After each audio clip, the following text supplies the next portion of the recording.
As the high school track season comes to an end, national records continue to be chased down and broken on the road to the national championship. World standards go down left and right as some of the top collegiates lay their claim to being the best in the world.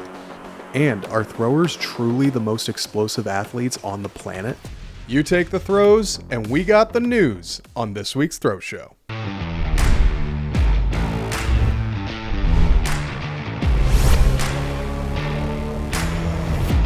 Hello, everybody, and welcome back to the Throws Show. Whoa. It's the Throw Show. It's the Throw Show. I am, of course, your host, Jason, joined, as always, by the People's Champ. He is the head throws coach of youth development, Olympic trials competitor, one of the best discus throwers in the United States, new PR over 60 meters, Mr./Coach, however you like to address him, Sam Weeks. What'd I do? How you doing, Sam? I'm chilling, another day. Another great opportunity to talk about some throws. Absolutely. And we're underway of the 2025 season.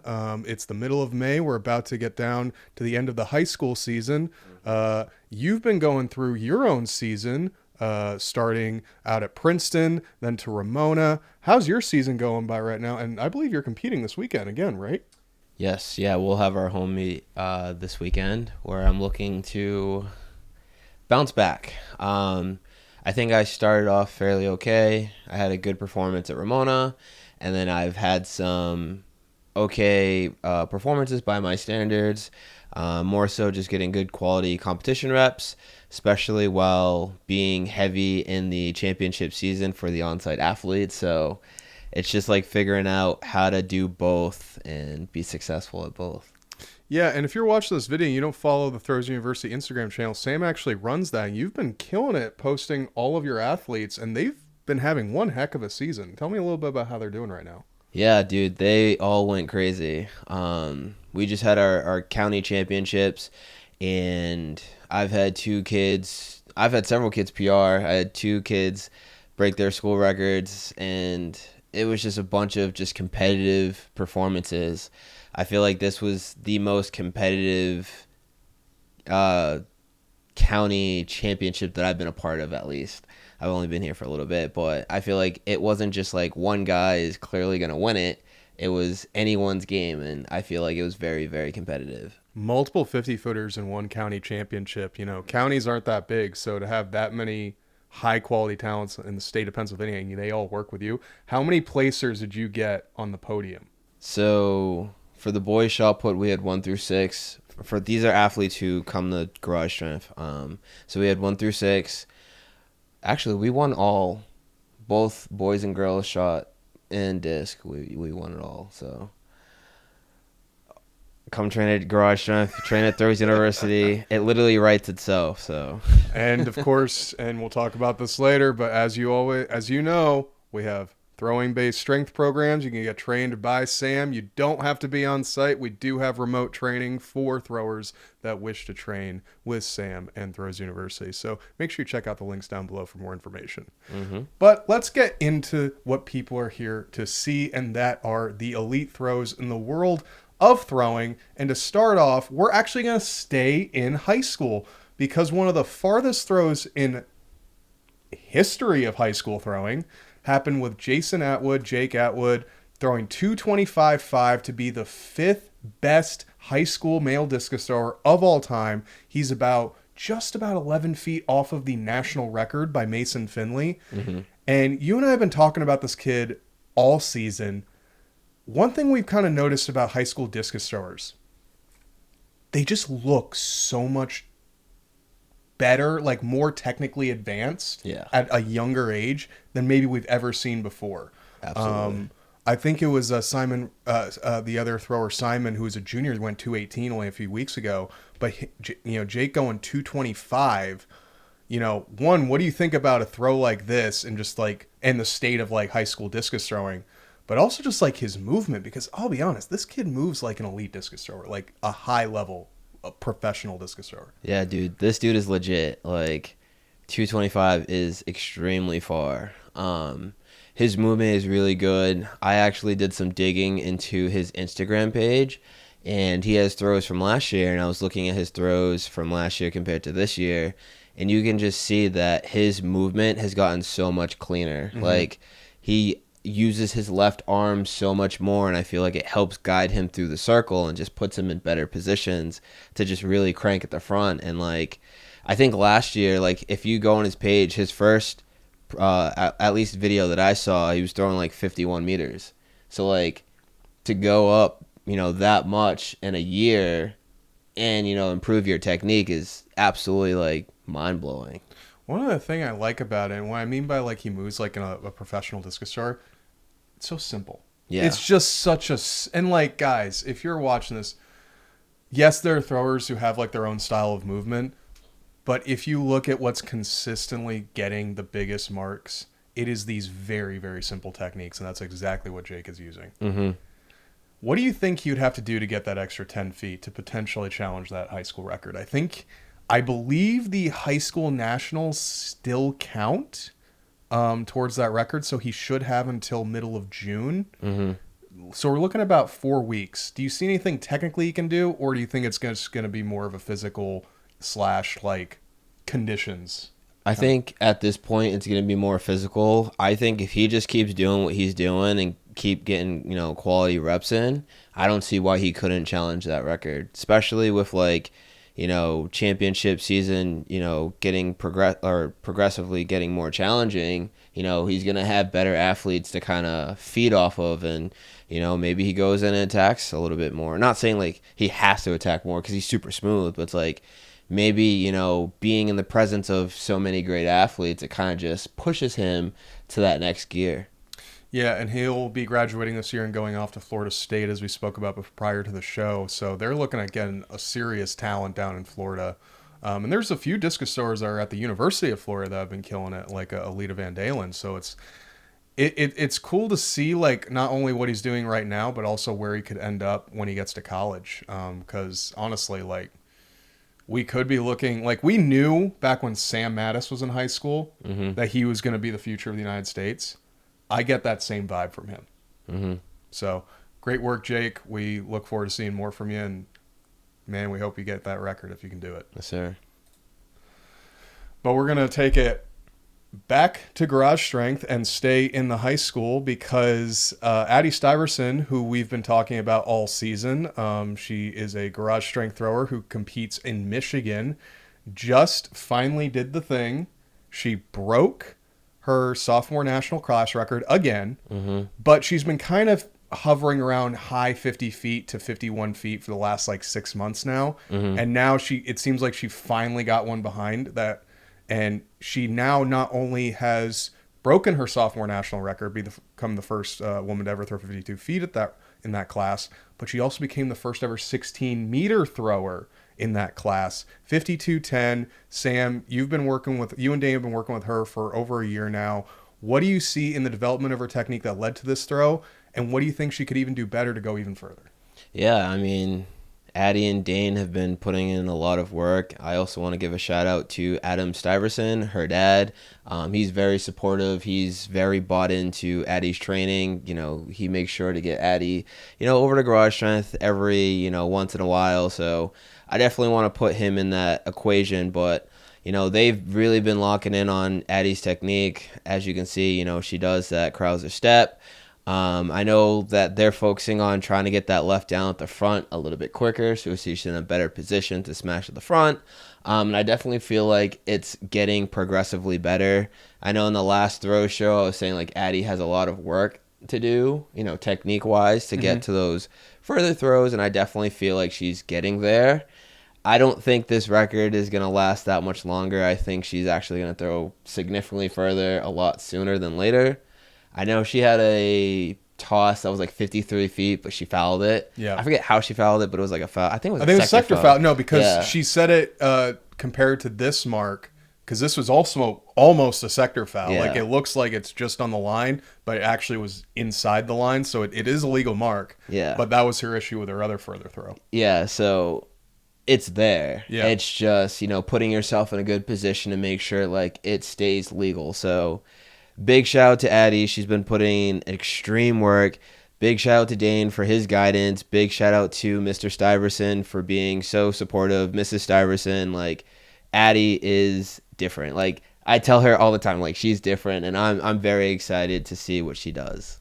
Yeah, I think what's even cooler to see is as we get close to the national championships for high school now, granted, whichever national championship you decide to go to, I'm not sure which they count as the real national championship currently. That's my own little, rant. But when it comes down to it, the top 2 women in the U.S. for high school girls is her and Jessica Oji. Mm-hmm. I think is pretty confident to say that. Do you think that leading into how their seasons have been going, because Addie has progressively just been getting better almost every meet. Jessica, I feel like, has still been trying to chase that 57 that she had back in indoors. What do you think it would take to win the national title between those two? Whoever shows up. I know it's like, all right, what distance you think, but looking at indoors, it really came down to whoever shows up. Yep. I think whoever shows up obviously is going to throw further and then, put themselves in a position to win.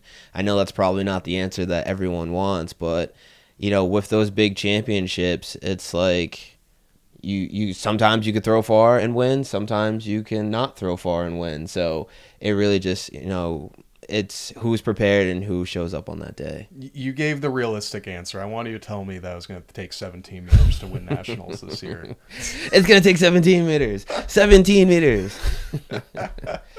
No, but great job, Addie. And honestly, we're still keeping an eye on Jessica because I still think she has a big bomb left in her. So absolutely. The high school season's going to be going on for another few weeks. And then it will bleed into a bit more of the summer season.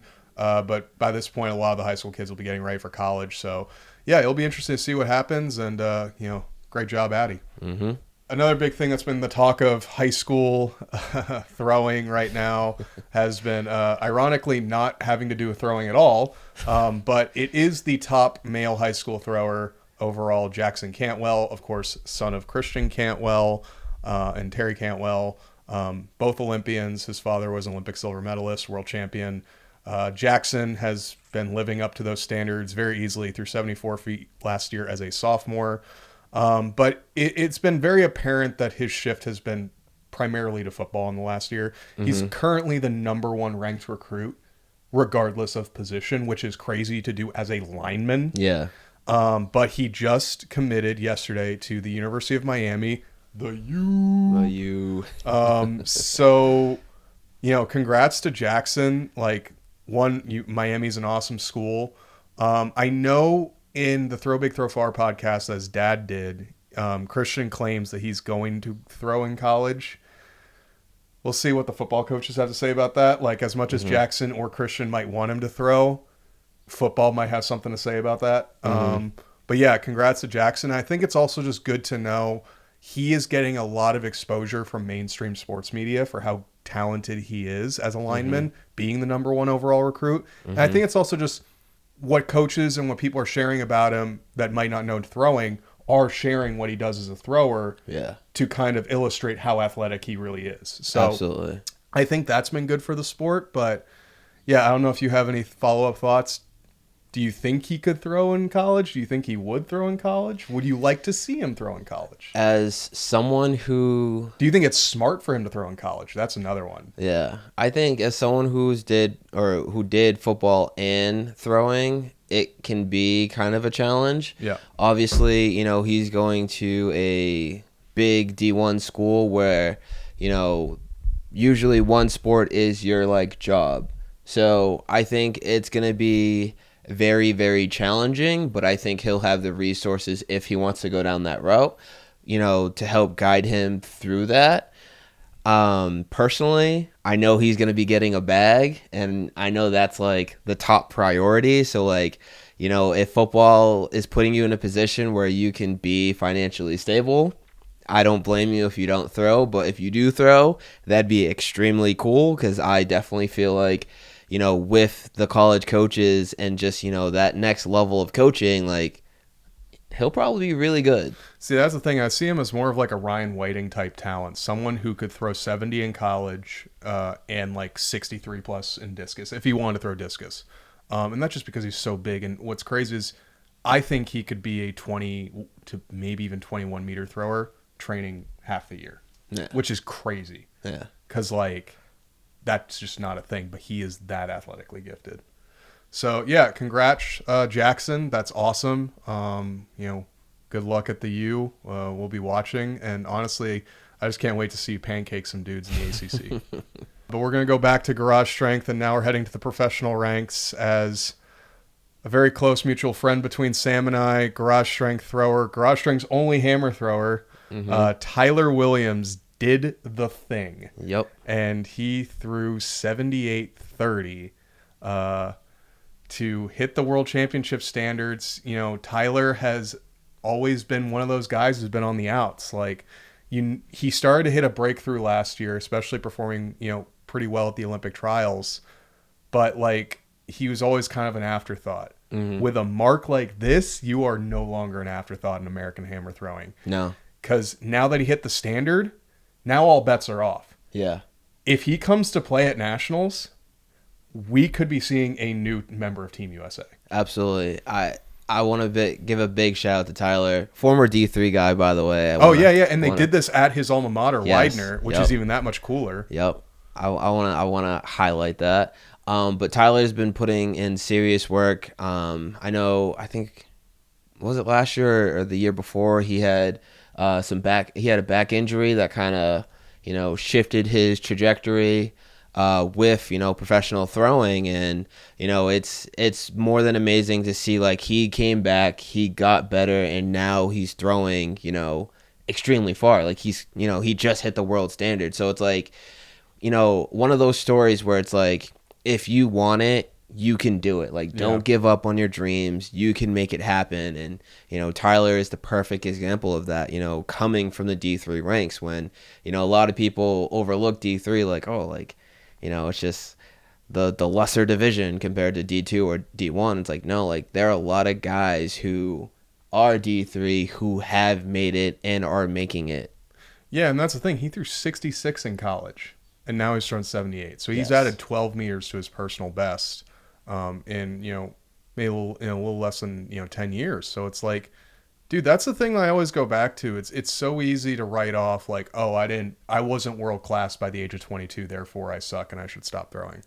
Like, if you want to keep throwing because you like it and you can manage it into your schedule and you're committed to getting better and you have dreams, beyond just where you're currently at, stick with it, man, because, like, as we've seen with Tyler, as we've seen with Roger Steen, who is having the best season of his life, winning big invitationals, winning lots of prize money and medaling at Worlds, this is a long-term development path. And we're even seeing the same with, our training partner, Sam Mattis. It's like, he's hitting all-time best marks and he's, 31, 32. It's like, you got to be patient. If you're willing, if you know that you have the skill set, you have the right support team, like, stick with it, and you could do great things. One thing I want to follow up on, I didn't ask you this before the show, were you at this meet? I was at this meet, but I did not stick around. I had to leave. I know, shame on me. I'll do it.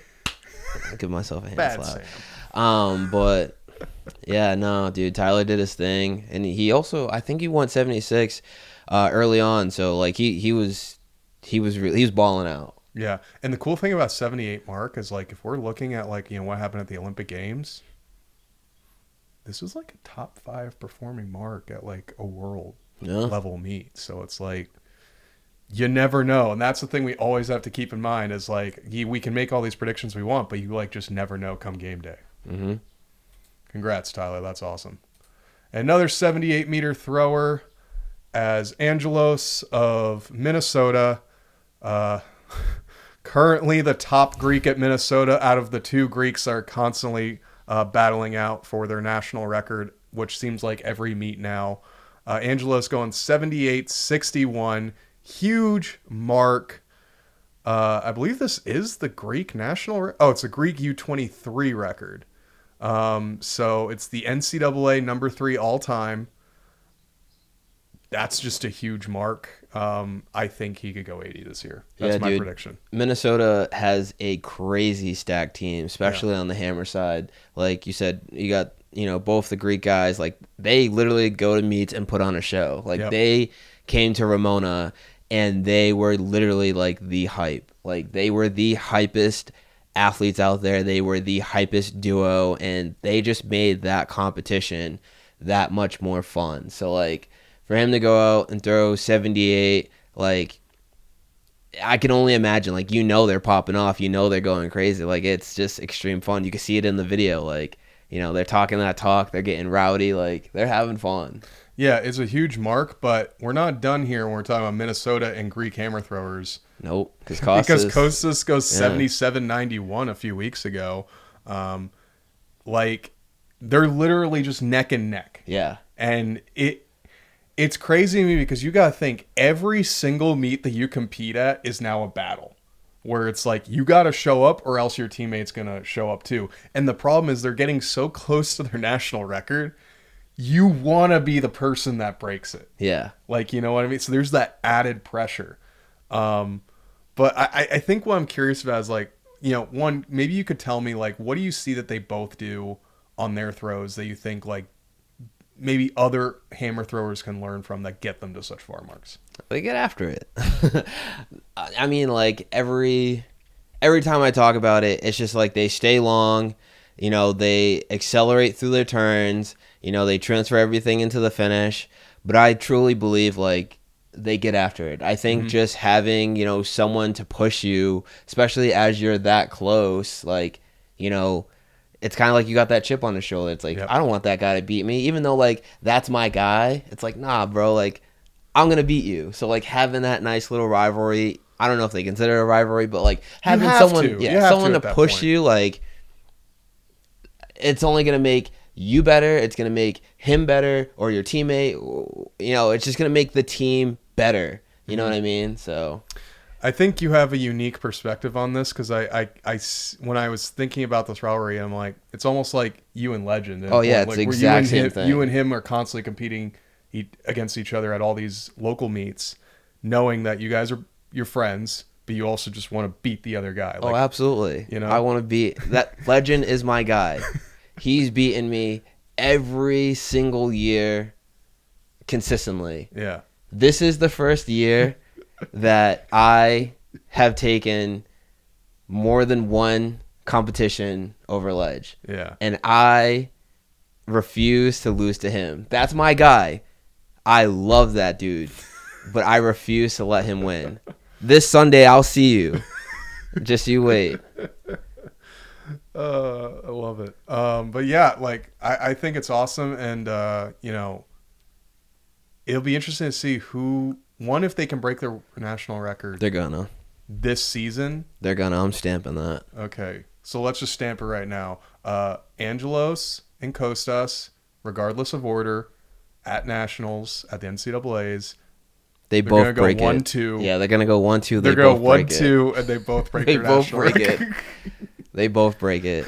The problem is, off the top of my head, I don't even know what the Greek record is right now. So I don't think it's exceptionally far, but I could be totally off base, actually. Well, whatever it is, I'm stamping. They both break it. Okay, you heard it here, folks. But we're staying in the NCAA because, dude, just friggin' big throws have happened. I think some shockers happened at the Wisconsin's home meet as Jason Swarens, who went big indoors this year, goes even bigger as a senior, throws 70 feet. He went 21.37. He's literally like 1 inch over 70 feet. Mm-hmm. So it's like, I always think like one of the worst distances to hit is like 21.32 because that's like 69.11. Yeah. But he managed to get it. He got just a few centimeters over 70 feet. We've talked about his technique before. Mm-hmm. He has his own style, but the thing that I will always say is like, I love how long he is on the ball when he delivers it in the finish. Yeah. One thing I noticed, he almost actually gets his feet down earlier in the circle than I've seen him do on other throws, which probably led to a faster push on the ball. What do you see on Jason's throw, and what do you think of a 70-foot throw out of Wisconsin? Yeah, I mean, 70-foot throw, like, regardless of where you're at, is a huge accomplishment. So It's a milestone. Yeah, I definitely want to give my shout-outs to him.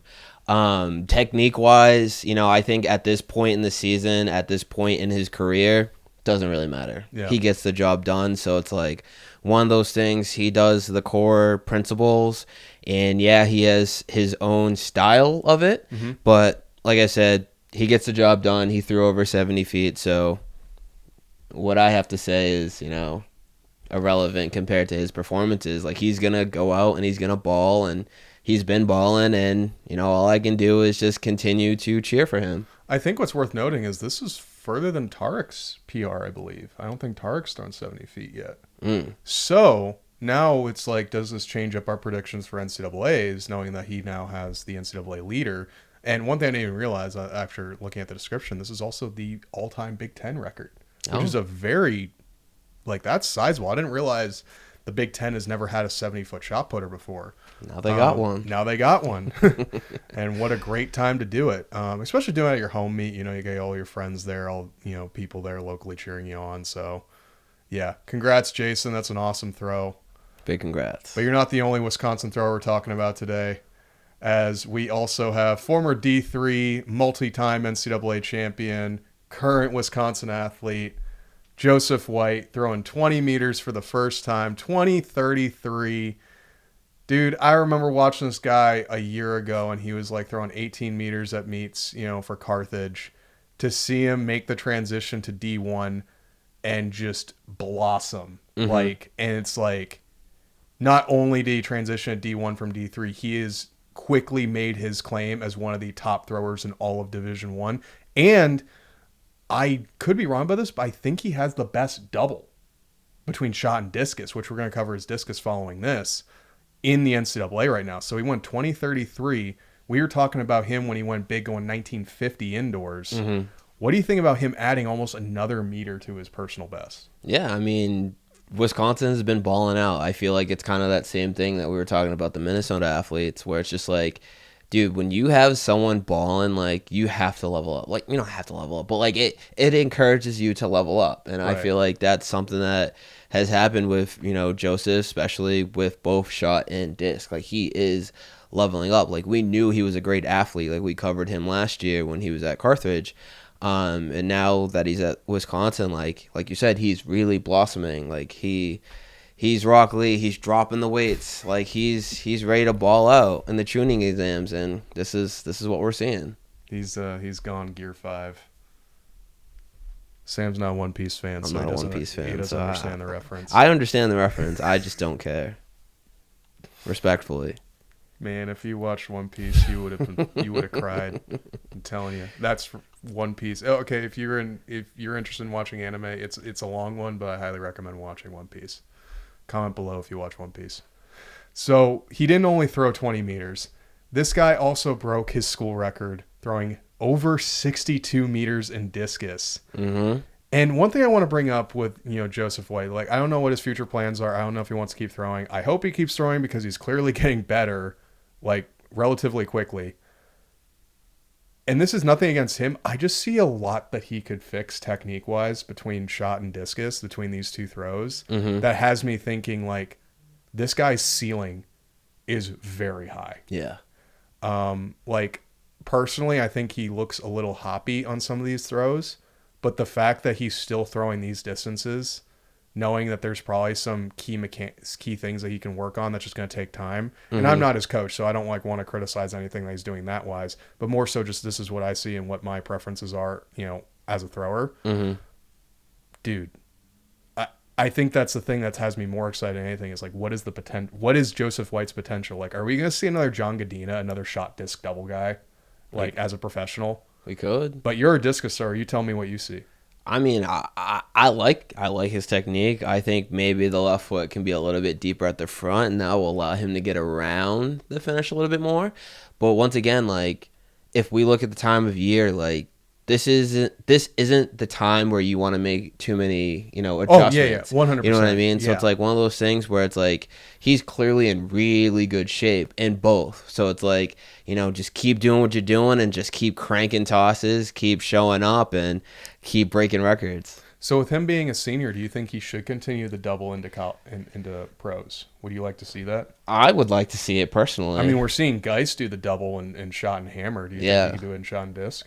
I think he could. Yeah? I think he could, especially with the commonalities of the technique. I think, he definitely could, make some money in shot and then come over to disc. Yeah, no, keep it up, Joseph White.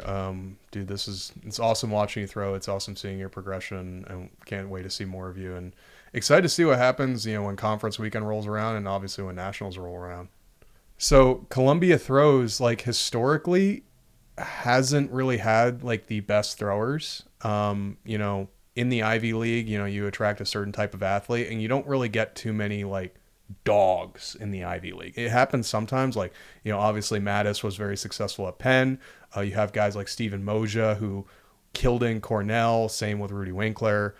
But to see a school like Columbia produce one of the top throwers in the nation right now, as we see Obie Oki, going 20 meters, 17. I've been watching him, compete at Columbia for the last few years now, and seeing is like, I knew he was going to do something big when he started throwing like 18 meters, but to see him progress to finally get over 20, like, it's awesome. And I believe this is a HEP record for the conference. Yeah. So like the fact that he did that at his conference meet, and he did throw further than guys like Stephen Moja, who ironically also a Nigerian shot putter. So Okeki's also a Nigerian shot putter. And I have a question for Sam following this, but what do you think of an Ivy League thrower hitting a mark like this, especially at a school like Columbia? And then like, what do you think this means to him and his coach, but also like, what are you seeing on his movement here, and what do you think this means come nationals? Dude, it means a lot. Like, look at his coach pop off. Like, that is a great moment. Yeah. I'm a big fan of Obie. I follow him on all of my Instagrams, and like I've been watching his progression, like going from, like you said, like 17, 18, 19, and now breaking that 20-meter barrier. Like, that is a huge accomplishment. Like, this dude literally has been balling out, like, I don't want to say in secret, but like he's been balling out for a long while, and to see him finally do that is like huge. And I know, like, when he did break it, like, amongst the shot putters, like, we were all talking, it was like, dude, like, yo, like, did you see, like, this dude broke 20? Like, that is actually a huge accomplishment. And I'm very happy for Obie, and I think it's funny because, like, as I watch this dude, like, he's throwing in the pants, like, with the way he sets up, like, it's very reminiscent of Joe. Yeah. Like, I like his movement. I really like his movement. Yeah, like, I like watching this video. It's like, dude, like, I just see, like, Joe in it. It's just, like, it's really cool. And, I'm really happy for him, and I hope he continues to progress. And another big throw, so out of the University of Oregon, we have Kobe Lawrence, throwing 1964. He is a redshirt freshman. So he'll have 3 more years. And that is just crazy to me. 1964 is a huge mark. To do that as a redshirt freshman, knowing that you're going to have another few years of development, and especially working under Brian Blutrick, like, the sky's the limit for a guy like this. Absolutely. What do you think of, as like, how do you think that affects your confidence throwing that far, like, as a freshman? Dude, like, it's the ultimate, like, boost of confidence. Like, you put in the work, like, especially being a red shirt, like, you're in a position where it's like, all right, you have time to just, put your nose down and just get to the grind. And, to be able to see that, through that process is definitely like a huge confident booster, going into next year. It's like, you could consider this like the foundation, like you're laying the bricks of the foundation, to slowly build to that pinnacle. And it's just like one of those things where it's like, yeah, like, I did that, you know what I mean? And I just like watching this video, like, it's sick. Like, yeah. When I first saw this, I was like, dude, like, we need something like that. I was like, we need to get our camera guys over and, get us some quality videos like this. But nah, I think just everything about this is just sick. And, for him to pop off this early, it's like, yeah, I'm here. Well, we'll see what we can do this weekend. Okay, and then to follow up on the NCAA, we have a new NCAA leader in the women's shot put, a new school record. Maya Lesnar hits the big one, 1960, to break Colorado State's school record. But more importantly, take the NCAA lead and really shake up. Will she get some revenge from indoors this year and outdoors last year and reclaim the national title like she won at indoors a year ago? Yeah, dude. No, I feel like she's another one who just straight up just balls. Yeah. Just balls out. And, obviously she broke the record. She has the fifth best mark. Oh, excuse me. Sorry. Fifth. I can't even speak right now. That's how awesome this is. It's just we talk about having that dog and she has that dog, bro. Yeah. Yeah, I think your fifth best mark in history. I also want to point this out. I think that's Kara Winger. I was literally just thinking that. I was like, dude, and to do that in front of Kara too. Yeah, you definitely got that dog in you. Shout out Kara Winger, you're awesome. But yeah, dude, honestly, also just looking at this throw technique wise, dude, she just gets behind it and freaking blasts it. I think what I appreciate about Maya is how aggressive she is. Mm-hmm. On the beginning of the throw to the finish of the throw, it's she's trying to put her whole body and power into that ball. And it's so hard to call between her and Axelina, who is probably the other front runner for the women's shot put. I'd like to see Maya, take it, because I want to see Maya continue to her career. I think she could be a very successful shot putter if she wants to be.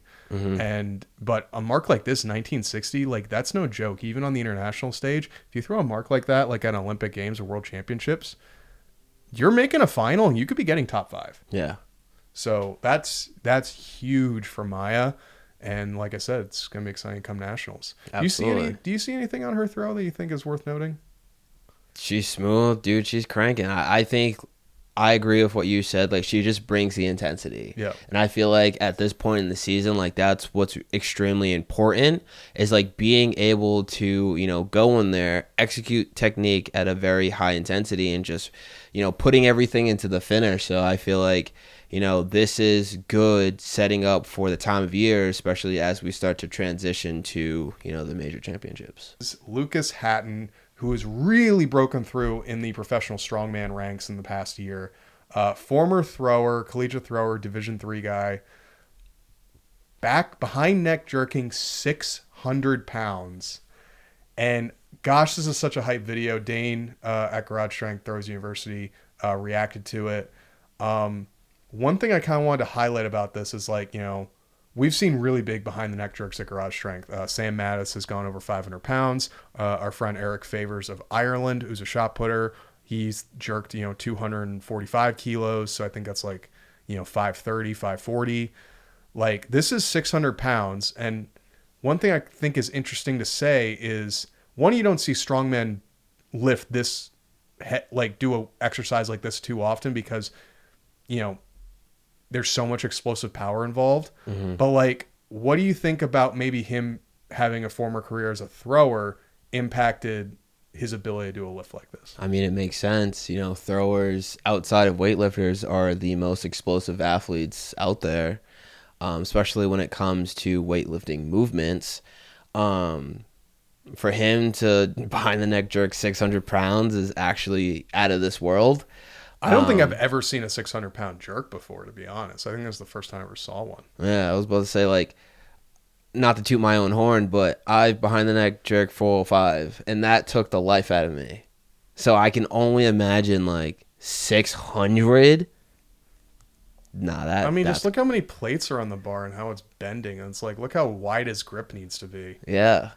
I think that's the thing that gets me is dude, strongmen are so big, bro. His shoulders are so wide. Mm-hmm. But I think it's worth noting. It's dude, throwers are some of the most explosive athletes on the planet, which kind of goes back to why I think throwing is way more interesting than people give it credit for, knowing that it's you get to to see 600 pounds move that fast.